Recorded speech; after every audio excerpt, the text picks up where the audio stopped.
कल्याण shield रोडवरील पलावा पूल हा चर्चेचा विषय बनलेला आहे, कारण या पलावा पुलावरनं राजकारण कल्याण डोंबिवलीमध्ये चांगलंच तापलेलं आहे। मी सध्या उभा आहे त्याच पलावा पुलावरती, ज्या ठिकाणी 4 तारखेला ग्रामीणचे आमदार राजेश मोरे यांनी हा पुलाचं उद्घाटन केलं होतं। या पुलाच्या उद्घाटनानंतर काही वेळातच या ठिकाणी मोटरसायकलचे अपघात व्हायला लागले व त्या अपघातानंतर वाहतूक पोलिसांकडनं हा पूल काही काळ बंद करण्यात आलेला व पुलावरती असलेलं केमिकल हे कुठेतरी त्यामुळे अपघात होत असल्याने या ठिकाणी रेतीचे कच या ठिकाणी टाकण्यात आले होते व त्यानंतर वाहनं पुन्हा एकदा सुरू करण्यात आलेली। मात्र त्यानंतरच मनसे आणि ठाकरे या दोन्ही पक्षाकडनं व्हिडिओ वॉर करत कुठेतरी सत्ताधाऱ्यांवरती व त्याचबरोबर आमदार राजेश मोरे यांच्यावरती टीका केली जात होती।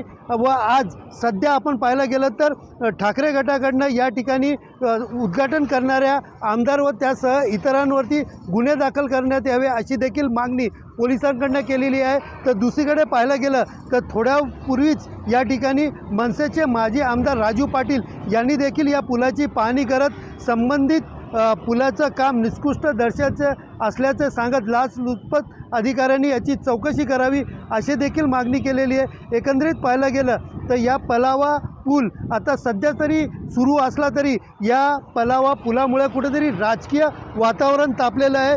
सत्ताधारी आणि त्याचबरोबर विरोधक एकामेकांवरती सोशल मीडिया असेल किंवा पोस्ट असेल असे विविध माध्यमातून एकामेकांचे व्हिडिओ टाकत एकामेकांवरती टीकेचा जोड घेताना या ठिकाणी दिसून येत आहे।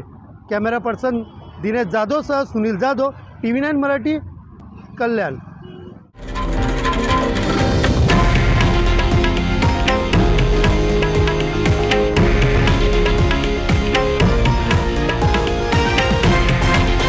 हे आहे देशातील नंबर 1 न्यूज नेटवर्क आणि आपण पाहत आहात TV9 मराठी, एकमेव।